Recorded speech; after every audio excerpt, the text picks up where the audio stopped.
Good evening. Happy Wednesday, midweek. I hope you're COVID free. I hope you're disease free. I pray that your family is also disease free and that your needs are being met as far as food and shelter and clothing. I hope you're all in good health. Greetings to the 12 tribes of the descended children of our father, ancestor, Jacob, whose name was changed to Israel and have been scattered, according to Bible prophecy, into the four corners of the earth. Greetings to the 12 tribes and to those that are of the Gentiles that dwell among the 12 tribes, seeking to serve the God of Abraham, Isaac, and Jacob, whose name was changed to Israel,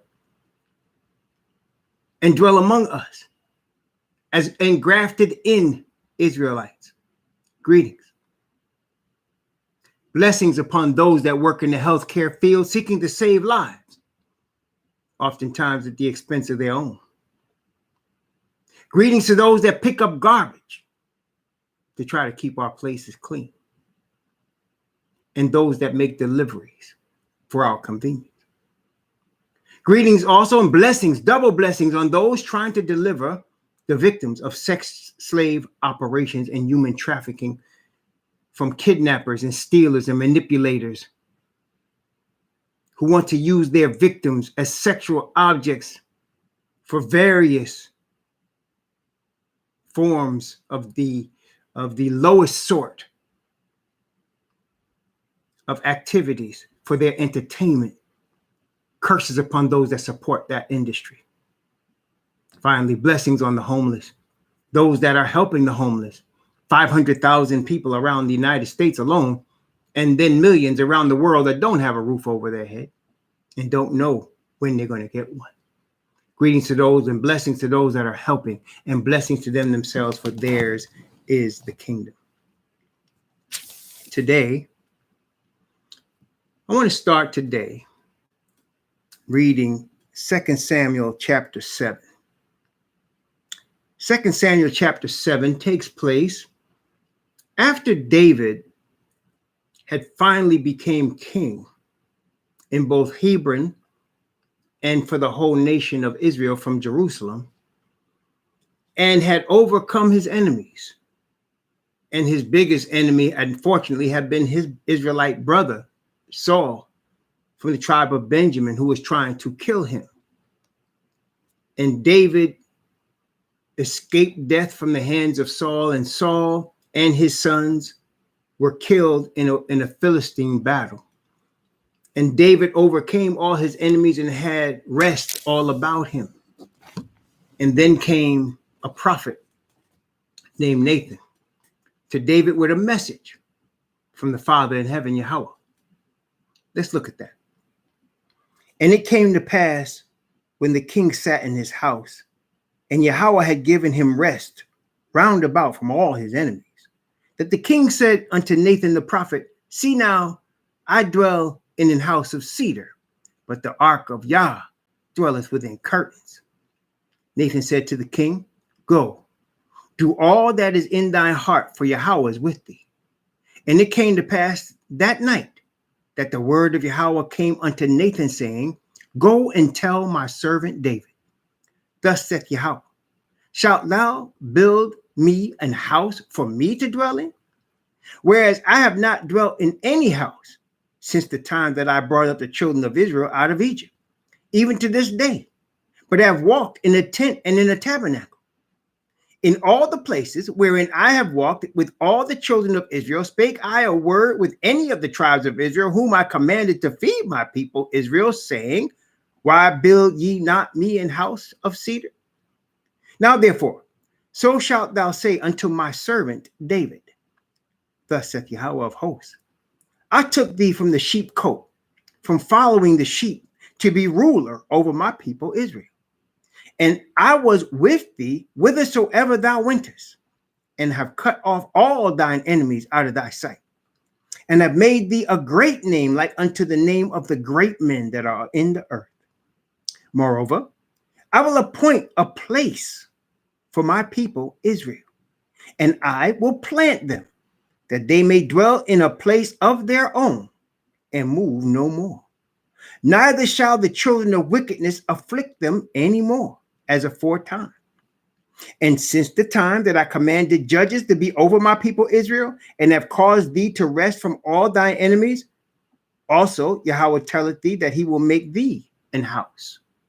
And when thy days be fulfilled, and thou shalt sleep with thy fathers, I will set up thy seed after thee, which shall proceed out of thy bowels, and I will establish his kingdom. He shall build an house for my name, and I will establish the throne of his kingdom forever. I will be his father, and he shall be my son. If he commit iniquity, I will chasten him with the rod of men, and with the stripes of the children of men. But my mercy shall not depart away from him, as I took it from Saul, whom I put away before thee. And thy house and thy kingdom shall be established forever before thee. Thy throne shall be established forever. According to all these words, and according to all this vision, so did Nathan speak unto David. Then went King David in and sat before Yahweh, and he said, Who am I, O Most High Yahweh? And what is my house that thou hast brought me hitherto? And this was yet a small thing in thy sight, O Most High Yahweh. But thou hast spoken also of thy servant's house for a great while to come. And is this the manner of man, O Most High Yahweh? And what can David say more unto thee? For thou, Most High Yahweh, knowest thy servant, for thy word's sake. And according to thine own heart hast thou done all these great things to make thy servant know them. Wherefore, thou art great, O Yahweh, Most High. For there is none like thee, neither is there any Most High beside thee, according to all that I have heard with our ears. And what nation, what one nation in the earth is like thy people, even like Israel, whom Most High went to redeem for a people to himself, and to make him a name, and to do for you great things and terrible for thy land before thy people, which thou hast redeemed to thee from Egypt, from the nations and their gods. For thou hast confirmed to thyself thy people Israel to be a people unto thee forever. And thou, Yahweh, art become their Most High. And now, Yahweh Most High, the word that thou hast spoken concerning thy servant and concerning his house, establish it forever, as thou hast said.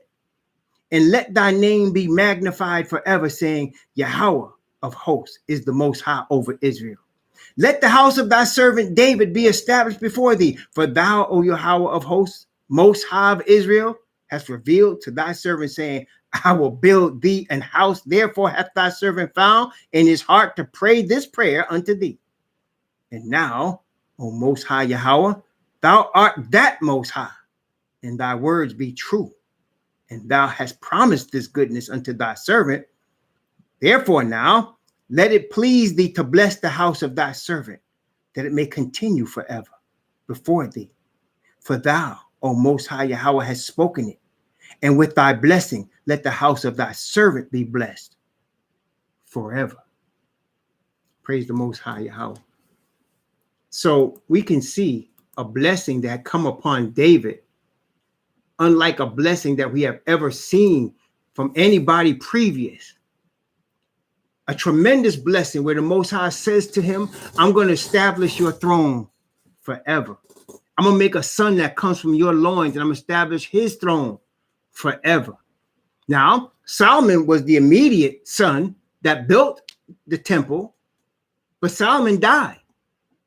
Solomon sinned against the Most High. As he said, if he sinned against me, I'm going to punish him. But really, he was talking about Messiah. Messiah, whose house is going to be established forever, who is the seed of David, who will himself raise David up and establish him on the throne forever. What a tremendous blessing, brethren. for the Father, the Most High, the only true God, to say to any man, my servant. What a blessing. Now, if you follow David's history in the Bible, after these events, the power got to David. And he ended up having the man murdered so that he could take his wife. After that, David and his mistress had a baby. And because of his sin, the baby died. Not only that, one of David's sons raped his daughter. And another son, in retaliation, murdered the rapist. And David's son was chasing him to kill him. And the sword never departed out of David's house to the day he died, because all the way till his death, Solomon was killing his brothers so that he can maintain the throne. Why do I bring this all up? Today's message is for the men of Israel. The sisters too, as the help meets, but mostly for the brothers. Because brothers, let me tell you something. It doesn't matter if you are a bloodline or grafted in. You are going to go through hell before you get to heaven. You have to. And I have to.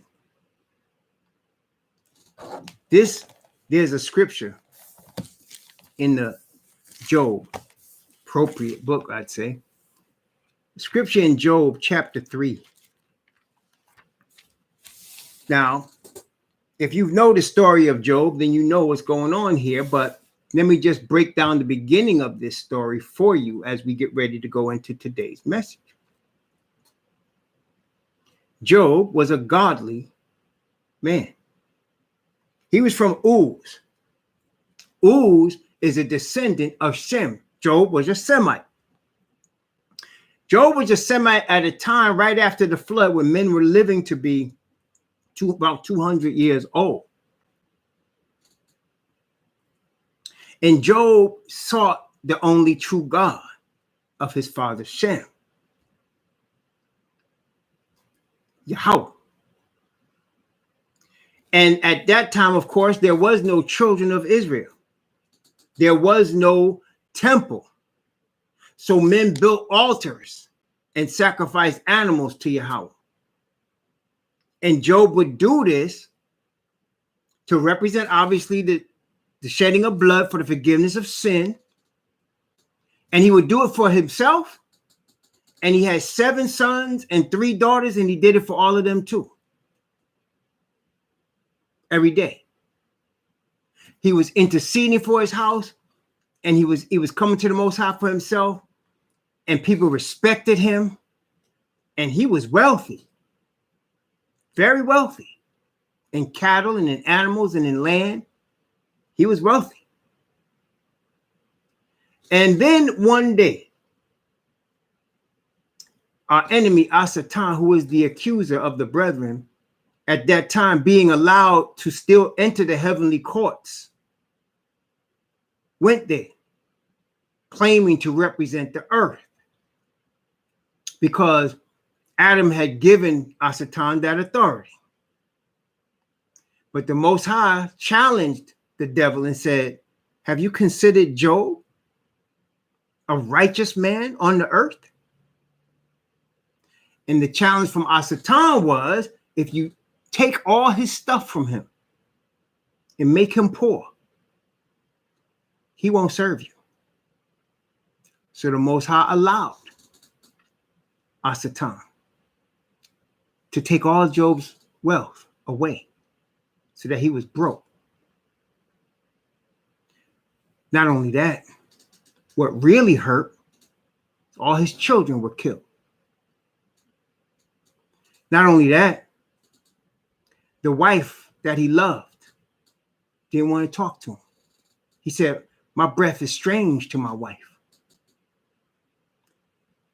Not only that, The Most High allowed Job to be struck with boils from his head to his toe.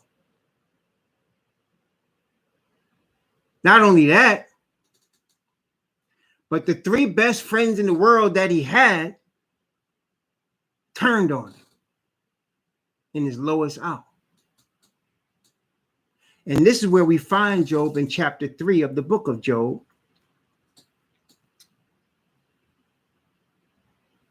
And I'm going to start at verse 24 of the book of the chapter 3 of the book of Job and read from verse 24 to 26.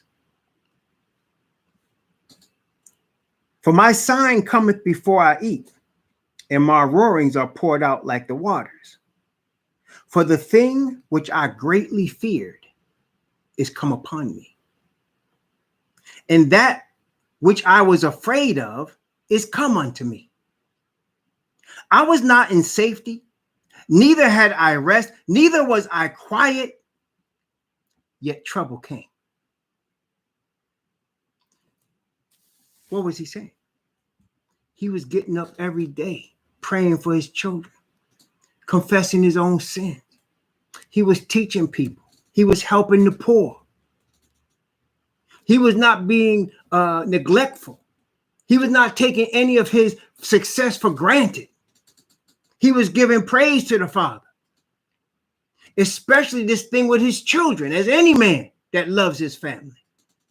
Don't want to lose your children. One of the worst things in the world for a person to feel, and I haven't felt it, but I know it already, and I don't want to feel it, is for you to outlive your children. No man wants to outlive their children. Okay? So to bury your children has got to be one of the hardest things. He experienced all of that. So he said, the thing I feared the most is what came to me. I wasn't being careless. I was being careful. I thought I did everything right. And yet, the trouble still came. Brethren, let me talk to you about the men of Israel. We have been chosen, brothers, to lead the final movements in this Babylonian system's destruction. We have been chosen to receive the Father's spirit of righteousness and his seal in our foreheads, to be prepared to give warning messages and pains of death. And before we can do that, we have to be prepared. Because after all of that darkness, we're going to inherit what David inherited. Messiah is going to say, well done, good and faithful servants. Some of us are going to be priests. Some of us are going to be kings in the kingdom. But we're going to have to go through some stuff first. It's already started.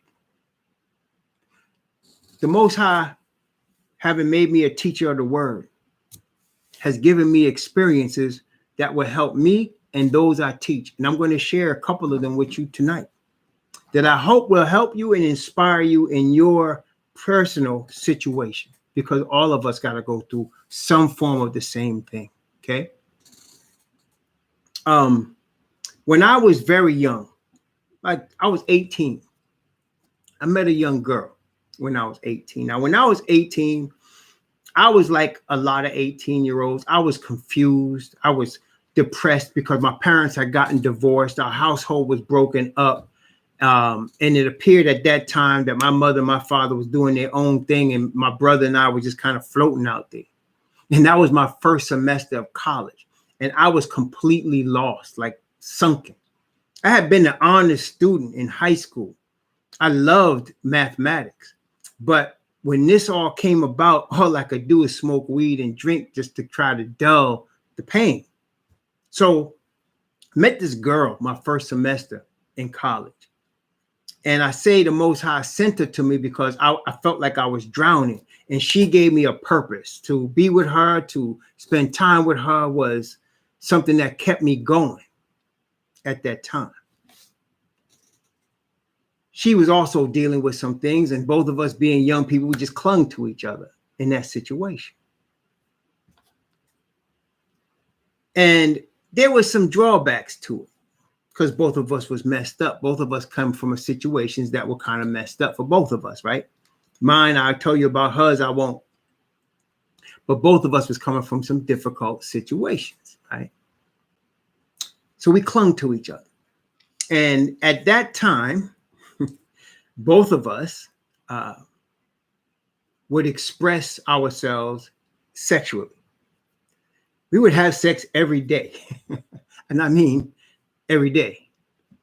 It's kind of like a young people trying to, I guess, just forget all their troubles between the weed and the sex, right? I mean, it would get to the point where I was having sex with her in my sleep. And I was actually having sex with her, and I thought I was sleeping. And I would wake up and we would be having sex. It's kind of crazy. Well, we went together for 4 years. And in that time, I started really getting into my Bible. Them troubles caused me to pray more and to reach for my Bible. And the Most High saved me. Well, he delivered me from sin. She didn't understand what was going on. She thought I lost my mind.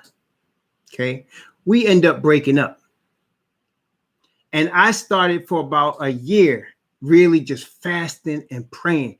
I was by myself. My friends thought I had lost it, but the Most High had separated me at that time. As I look back now, and some of y'all can understand this, he separated me to study the word and to pray.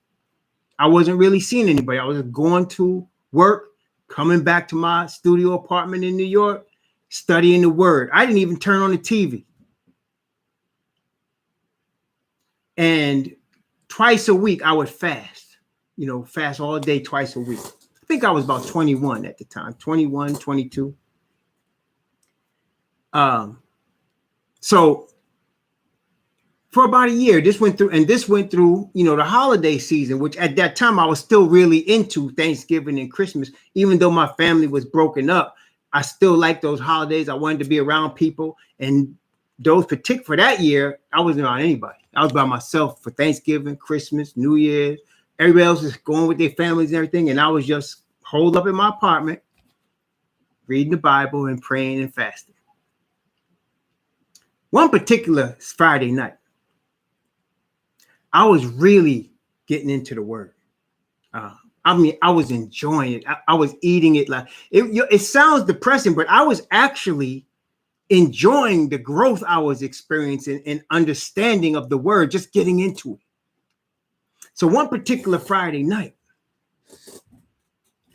I was feeling the spirit in my little apartment very heavily. Like the day that I gave myself to the Most High, I got on my knees in that little apartment and I prayed in the middle of the little apartment, little studio apartment, man, one room, right? And I felt the spirit move on me.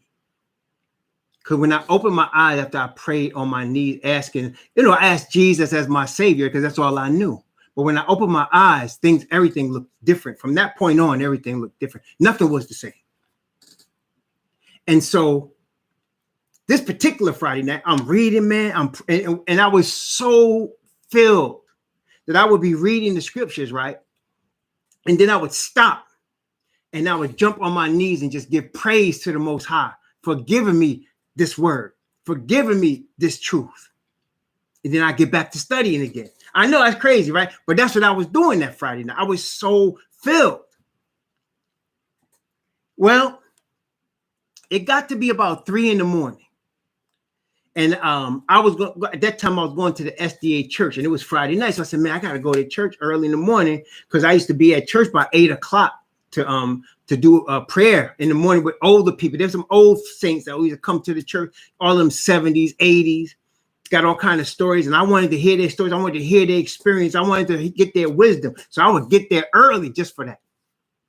But anyway, it was 3 a.m. and I said, man, I got to get up early. They used to call it the prayer band. I said, I want to be there at the prayer band, right? I was so high though, but I was feeling so satisfied.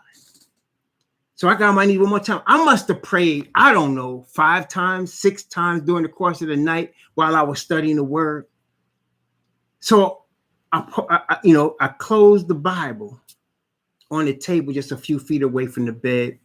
And I got in my bed and I was smiling. I was really feeling good, man. And I'm telling you, listen, I'm going to tell you now. Spirit said, get up and pray some more. I thought I was hearing something. I said, I've been praying all night. The word, man. It's been rich. I don't need to pray no more. The Spirit said, get up and pray some more. I didn't. And while I was going into sleep, I hear the pages on the table where the Bible is turning. Now, nobody's in the apartment but me. Pages turning.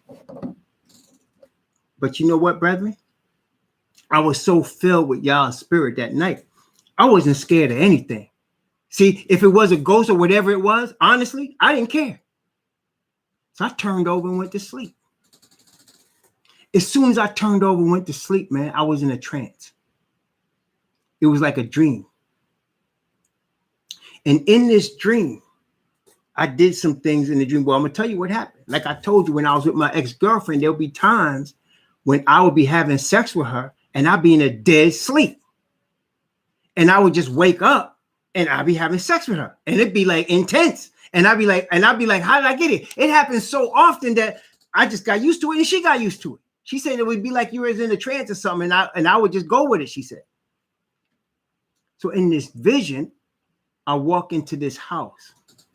There's this little girl there. And she said, can you help us? And I said, sure. And she took me to the basement of this house. It was dark down there. And I went down into this dark basement, and there was a bedroom there. Is it true now? And I could see there's a woman there, a young woman that was the girl's mother. And I took her by the shoulder to tell her it's going to be all right. As soon as I touched her shoulder, it was like you were in one of those rides where you spinning. The whole room is just spinning. And I was just spinning. I didn't know what was going on. And then all of a sudden, I'm having sex with her. And I don't want to be having sex with her. I'm trying to wake up out the dream, and I can't. All of a sudden, my body lifted up off her and was slammed on the bed that we was on in that room she was in. And I heard a voice come from in my body. It wasn't my mouth because I couldn't talk. It was like I wasn't even in control. And the voice was deep. It was gruesome deep. And it told her, do it again with him. And she was crying. She was crying. And she said, no, I don't want to do it again. And the voice said, I have to leave him tomorrow. Do it again. And now I'm scared and I'm trying to wake up and I can't. The next thing I'm on trial for breaking Yah's law. And I'm feeling guilty because I felt like it felt so real. And then I really do wake up and open my eyes. And there was a spirit on me. It was like electric. And I can feel his hands choking me. Now I'm realizing this is not a dream anymore. Something's in my apartment trying to kill me. At that particular moment, first I was scared, obviously. But then I thought about the night. Just a flat. I thought about how I prayed and how I read the word and how I knew the Most High forgiving my sins. And at that moment, I thought, well, if the Most High has this thing to kill me, let it kill me. And I relaxed. I just relaxed and let it happen. Like if it was going to choke me to death, go ahead, do it. Man, when I did that, it backed up off me. When I relaxed and said, go ahead, it backed up off me.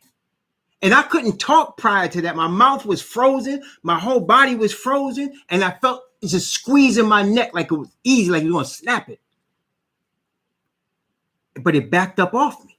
And it was like a spirit in the room. And I realized this is real. This is not no joke. This is no test. This is happening. It was surreal. And I called on Jesus Christ. And it flew out the window. And then there was peace in the room. Now, I didn't understand that night, everything that happened. I didn't understand it till I talked to my father. And he explained to me there was demons coming out of you that day.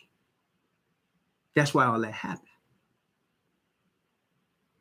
And so at that particular moment, what I realized was I didn't have the real fear of death as long as I knew my Father in heaven loved me and was saving me. Long as I knew Messiah stood up for me, I wasn't scared of that. And I surprised even myself.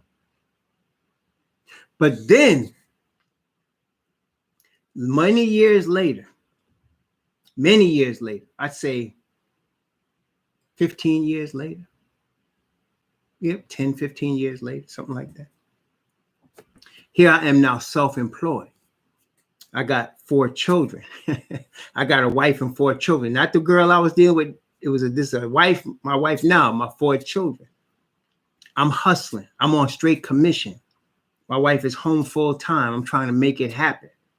Right? I'm trying to make it happen for my family. We struggle. We struggle bad, baby. We struggle bad. Like a couple times homeless. Okay? Couple times.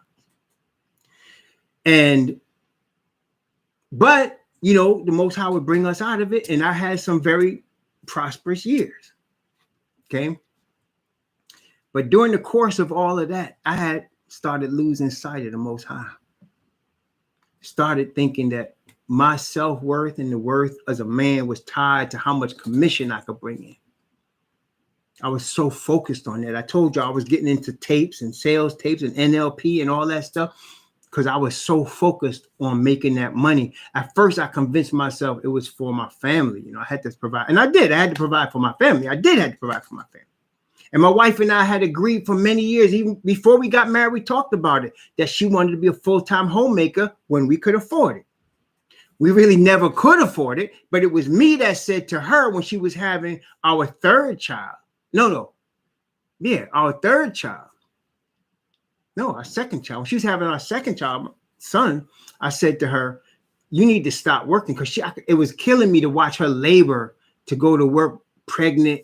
And then they were only going to give her at that time like 3 weeks, 3 or 4 weeks for, the baby before she had to go back. And then we had to put the child in something. So we went through that for a little bit. And I said, enough of that, man. No, you got to stay home. And she agreed. We didn't know how we was going to do it, but we did it. And we ended up losing our house to foreclosure. That was the first time. We actually lost houses twice. That was the first time. The first time the kids were really little and we could kind of shield them from it. So although we were I sent the kids to my dad and I myself was trying to figure out what to do. And me and my oldest son slept in the car for a night while we was trying to figure out where to go and what to do. I didn't want my father to know how exactly bad it was. But it was bad. But we recovered from that and built back up again. And then, I started making some good money and we ended up, doing all right. But my attitude had gotten bad. My attitude was becoming arrogant because I had made it out of that, because I had worked so hard. I was feeling like I deserved this stuff and I earned it. And it was mine. That's when the Most High really shifted this program into the next level for me. And what ended up happening, the 2008, if you remember, 2008 and 2007, when the crashes of real estate happened, well, that was coinciding with my downfall as well. And we lost our 2nd house. But this time, my kids were in their early teens. And my wife and my kids were angry with me for losing the 2nd house. It wasn't like it was my fault. I mean, I didn't do anything stupid. I was working really hard, but it was part of the trial. And my oldest boy had already went on his own. He had joined the army and he was out the house. So it was the 3 younger ones. I had 1 son and 2 daughters. Everybody was mad at Dad, including my wife. And so nobody was talking to me. Nobody was dealing with me. It was kind of lonely at that time, trying to save my house in the midst of all of this. And my commissions was going to 0 and everything wasn't working, man. It just wasn't working. And so at the end of the day, it got so bad that my youngest son at the time must have been, he was about 16. I think he must have been about 16 at that time, 16 or 17. Jumped in my face, telling me now he's the new man in the house. And I said, son, don't do that. I don't like disrespect. You know that. He said, no, you need to get a job. Stop this and get a job. Now, I was trying to get a job, but it was just everything was going bad. So I jumped in my face a second time. I slapped the mess out of him. He fell. Jumped back up again. I slapped him down a second time. I had never hit him before. Maybe that was part of the problem. But when I slapped him down the second time, I said, son, don't get up a third time. He didn't. My youngest daughter was there. Now everybody was mad at daddy. Now I hit my boy, man. Everybody was mad at me. I'm mean. I'm failing, everything.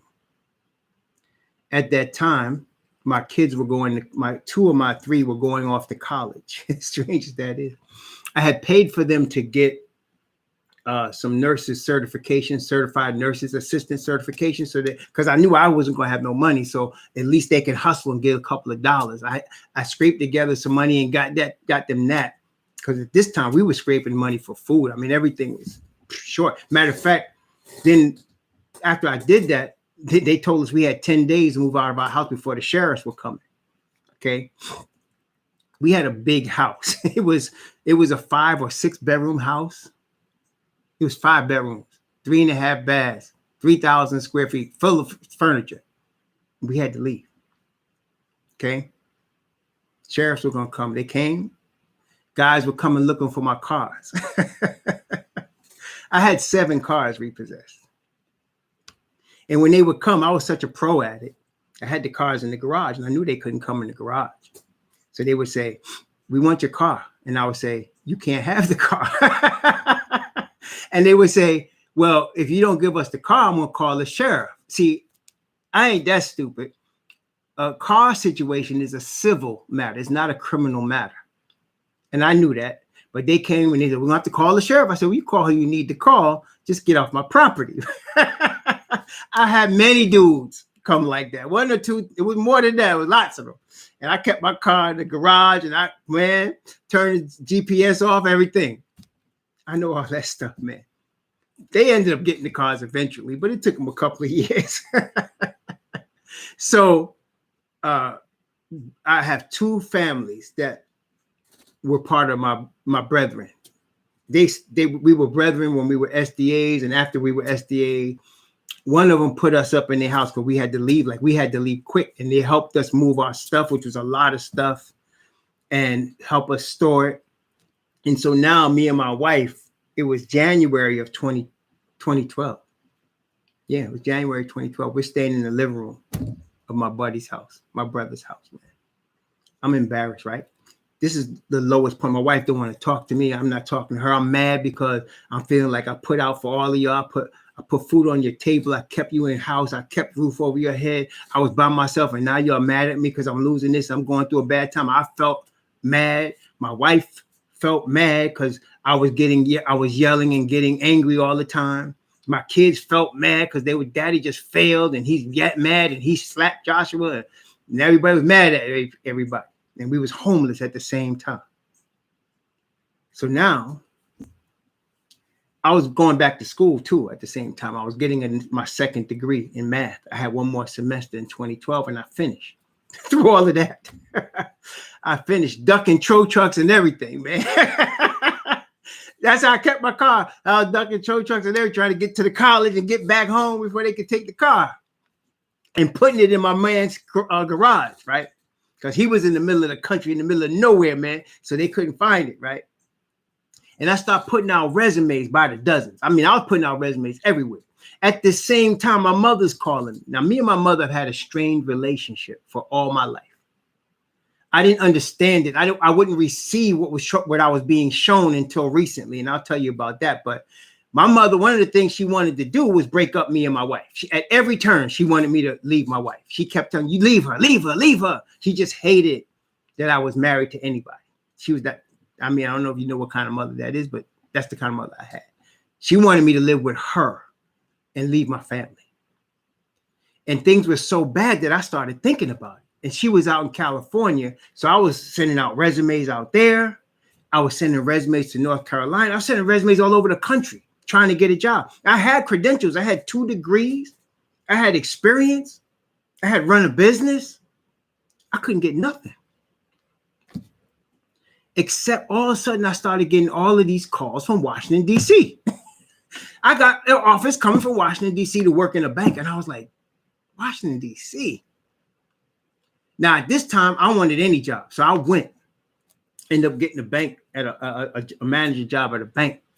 And I was in Washington, D.C. area. Now, I had to leave my family there because my 2 kids had went off to college. And the youngest one with my wife, youngest one had 1 more semester of the community college. And then we didn't know what we were going to do because at that time, we were thinking about splitting up.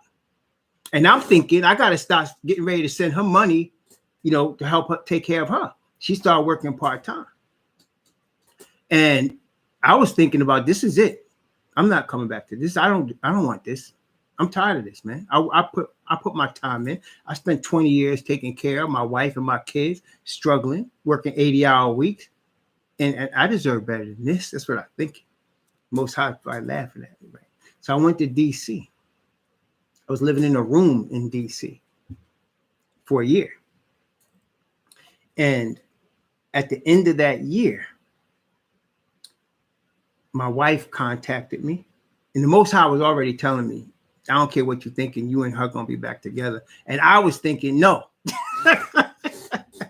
But he was saying yes. So you have to go with the Most High, right? My wife ended up getting a job near DC. When they didn't even bring her in for interview, she called on the phone, and over the phone, they offered her the job, and she came, and it was nearby. So she ended up staying with me in that little room, and we ended up reconciling. My youngest daughter ended up reconciling with me. We ended up moving into this Northern Virginia, DC area where we live now. The other 2 are still angry with me to this day. My other daughter talks to me, but it's always with a sneer. My son that I slapped, since that day, he hasn't talked to me. Since that day. He's been gone, and I haven't even seen him, but maybe once or twice since then. And I'm bringing this up to you to let you know it's part of the journey of preparation for the Most High's closing work. I had to be humbled. I had to go through stuff so that I can learn from the Most High, that I can receive of his spirit, that I can be used for his glory. And I'm not unique in that. All of you brothers, if you're not going through it, you will. It's part of the process. It's part of the thing which I greatly feared is come upon me. Right? What did it say? And that which I was afraid of is come unto me. I was not in safety, neither had I rest, neither was I quiet, yet trouble came. It's part of that process. We all are going to have to go through something like this. All of us. Final straw, though, or that's not the final straw, because I know I got a lot more to be dealt with, but the most recent straw, I mentioned to you the strained relationship I had with my mother. Now, in the Black community, there's a couple of, I don't know how to put it. There's some things that's just common in the Black community. For example, cousins in the Black community are like siblings. Your cousins, especially your first cousins, they like siblings. They're not like, you're not distant relatives when you cousins. You like brothers. You know what I'm saying? When you're cousins. That's just how it is.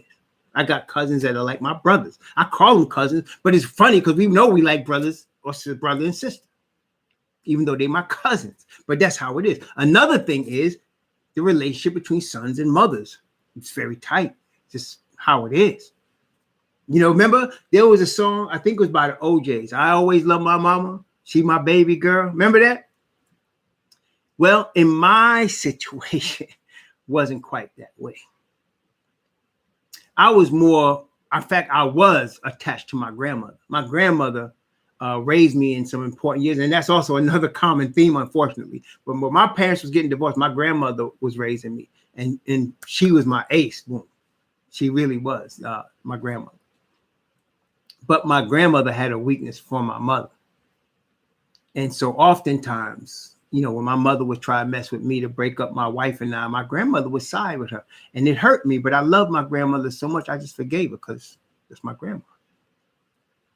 Well, during the course of these troubles that I was telling you about, I was in a situation, and prior to this situation, this when I was making a little money, I had actually called my mother because we would go for many years without talking. I mean, we just wouldn't talk. I didn't want to see her because it was just bad, right?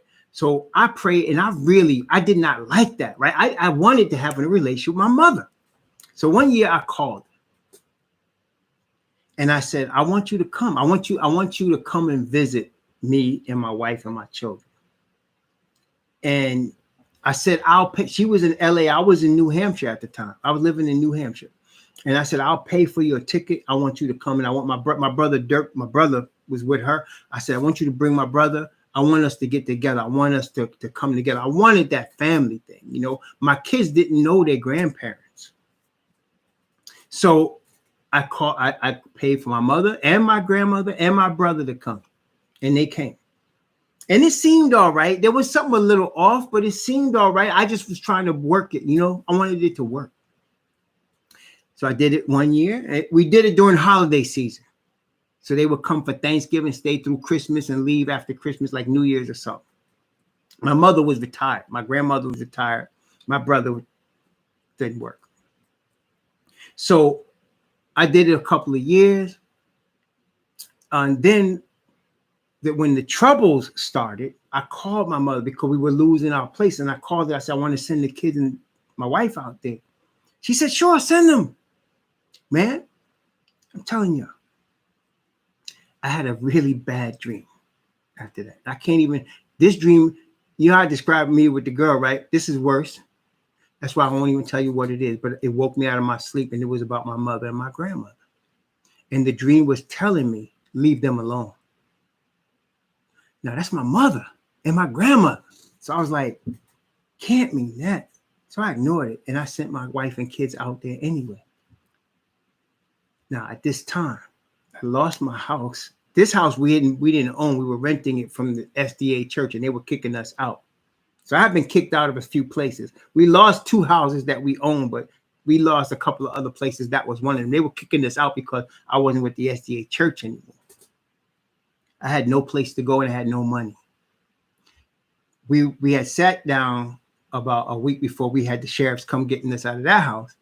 And we had a family meeting trying to figure out where we should go. We were praying and all of that. And my little kids were sitting around the table. They were talking to me then. We weren't all enemies at that point. And I said, where do you want to go? Now, in my mind, I had always thought in the back of my mind, if anything ever went wrong in New Hampshire, I would go to Atlanta, because I've been to Atlanta a couple of times. And being in the money business, the financial business, I could smell money in the air, man. So I was like, man, I could go to Atlanta. I could get paid down there. That's what I was thinking. So we had this family meeting. It was me, my wife, and my 3 kids. And we sat around the table, and I said, well, where do you guys think we should go? And all 4 of them said Virginia. We want to go to Virginia. I said, Virginia. I said, okay. I said, I'll look in Virginia. I had no idea, right? I met one guy that lived in Virginia. I had only met him the month before that for the first time.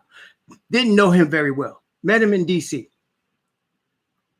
Sent my wife and kids out to California. I was supposed to go out there and fly out there and follow them. And we were supposed to spend the holiday season out there and try to continue to strategize as to what we were going to do and stay with my mother. Within 4 days, my wife calls me. And one of my children called me. Said, Daddy, don't come here. Grandma's trying to kick us into the street. And my wife called and said, don't bother coming here, because if you come here and you see how she acted, it's going to be World War III. She said, as my wife said, go to Virginia and find us a house. Now, I ain't got dime to first. I ain't got the pot to pee in or the window to throw it out. I had a ticket that I had to go to California. I had to go and change it to go to Virginia, not even know where I'm going. So I called. No, the brother from Virginia called me then. And he said, what's going on? And I told him, I said, I was about to go down. And he said, man, stay with me. You can stay here with us. I had just met the dude once. So I switched the ticket from LAX to come into Dulles, and I came to Virginia. I rented a car. And brethren, I had no idea where I was. I had never been here. I didn't know this dude that well. When he invited me to stay with him, I pulled up. There was a house. He didn't live in that house. He lived in a small shack behind that house, a one room, basically a shack, I'm telling you, with him and his wife and his daughter. And he was trying to invite me and my family to stay there with him. I was so thankful that he did that. I mean, it's one room. He had nothing. And he was like, you can stay here.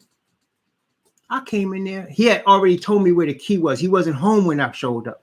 His key was under the mat or something. I went in there and I got on my knees because I didn't know what I was doing there. I didn't know where I was going. Everything was in flux. My wife and my kids are getting ready to get kicked out in the street in LA.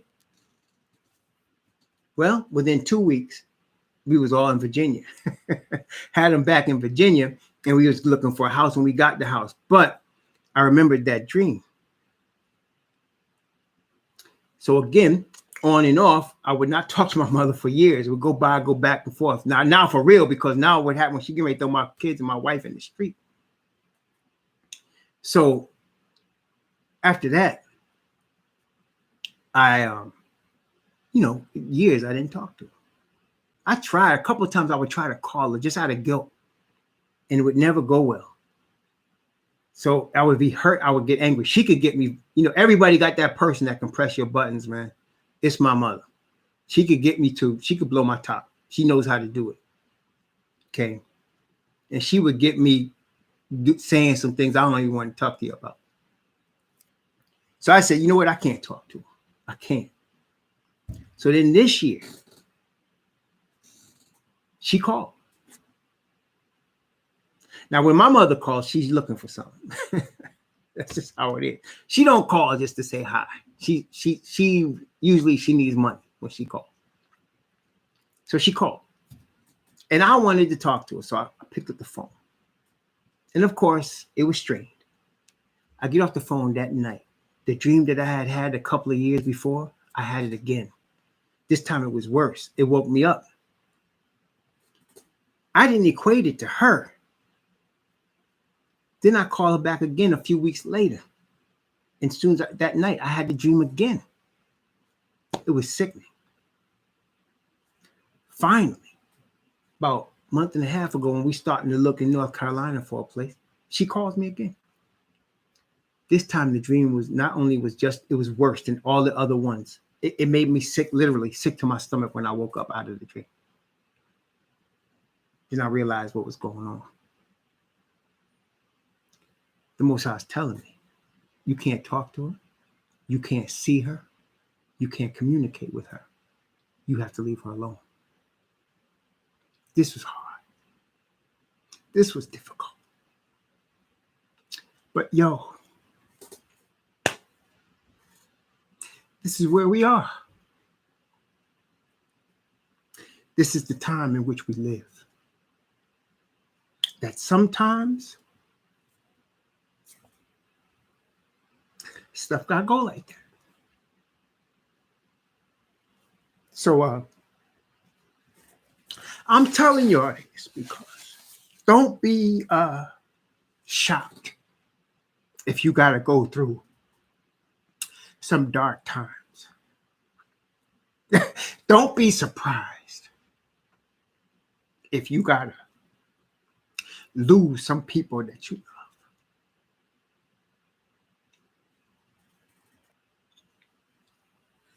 All right? It's part of this journey. It really is. Excuse me. Sorry. I was trying not to do that. But it's part of the journey that we have to go through. They're going to be, sometimes it'll be spouses. Sometimes it'll be children. It will definitely be friends that you're going to have to separate from. And it's not like I want to separate from my mother. I don't.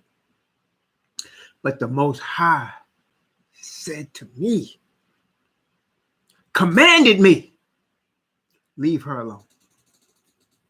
You cannot deal with her. I don't want you calling her. I don't want you talking to her. I don't want you communicating with her. Now, I hope and pray you don't ever have to do that. But if you do, it's part of the journey. If you do, you should know this journey to get to glory, to get to the place where the Most High says, well done, this is going to be the hardest thing you ever have to deal with. Okay. Yeah, Job said it right, man. The thing which I greatly feared is come upon me. And that which I was afraid of has happened to me. I was not in safety, neither was I quiet, neither had I rest, yet trouble came. In the parable that the Messiah gave, one of his parables, he talked about a house built on sand versus a house built on a rock. You remember that one?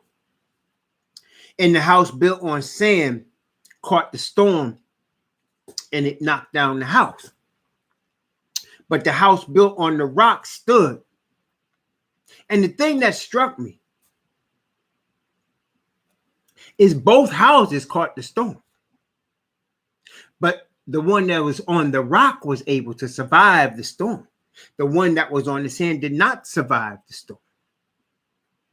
And I realized, brethren, from long time, from that first dream when the devils was cast out of me, I realized that the Most High has chosen me. And not only did I realize that, it wasn't because I was a good person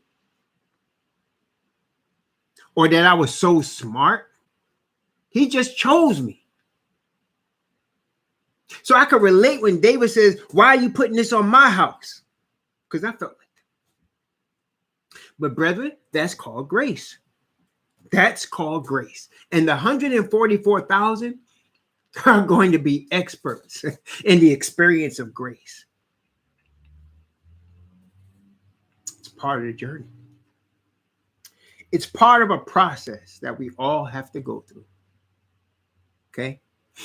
So, you know, life goes on. The world keeps spinning. And I keep praying. And I keep reading the word of the Most High. And he keeps me. And I'm telling y'all, no matter how dark it gets, no matter what the situation is, brethren, you know what? Here's a friend. And, you know, like I like to tell y'all, you know, in the mouth of 2 or 3 witnesses, let every word be established. And I will go through the scripture and let the prophets be witnesses to what I'm telling you, right? And they are witnesses, obviously. They are witnesses. But they're not just witnesses. When you get used to trusting in the word of the Most High, you start leaning on certain texts. You will learn to do this. You start leaning on certain texts to get you through certain things, right? And they're more than just witnesses. Then they become friends. Certain texts, certain parts of the Bible are like a good friend that you could go to. The book of Deuteronomy is like that to me. You know, and there's some other, lots of, obviously, other texts like that. One of them is one that we all know. It's an old friend. The 23rd Psalm. It's an old friend for some of us, right? If you don't know, if you haven't been introduced to this friend, you should meet him. Let me read it to you. Yahweh is my shepherd, I shall not want. He maketh me to lie down in green pastures. He leadeth me beside the still waters. He restoreth my soul. He leadeth me in paths of righteousness for his name's sake. Yea, though I walk through the valley of the shadow of death, I will fear no evil. For thou art with me. Thy rod and thy staff, they comfort me. That's it, brother. You know, so it doesn't matter now to me what I lose. It really doesn't. It doesn't. It doesn't matter to me who wants to kill me. That doesn't matter anymore. The only thing that matters is my Father, my Heavenly Father, and giving honor and glory to Him. And that is what all of this is about.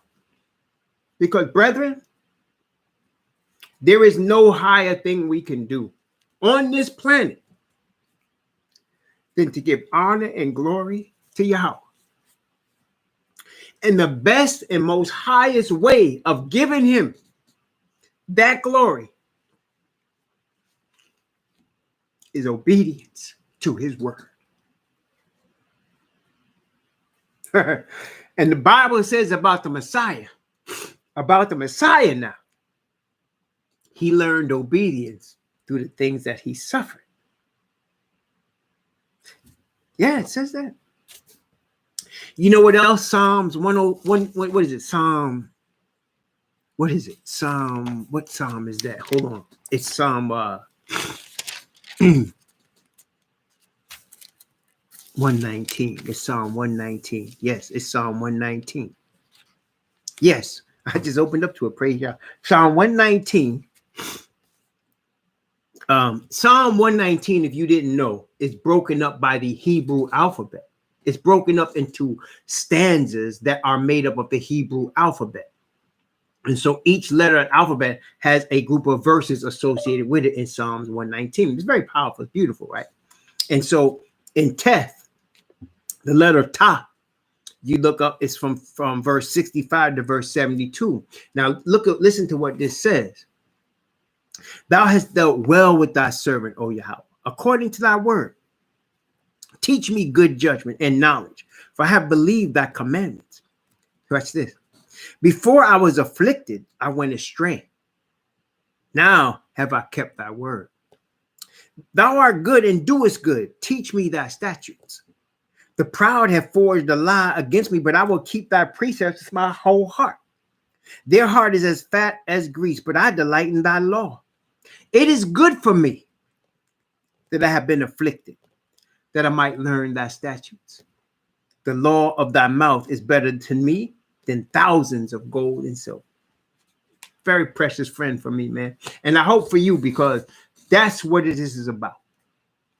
Bringing us to the point where we can give glory to the Father through obedience by receiving His grace and His spirit of perfect righteousness.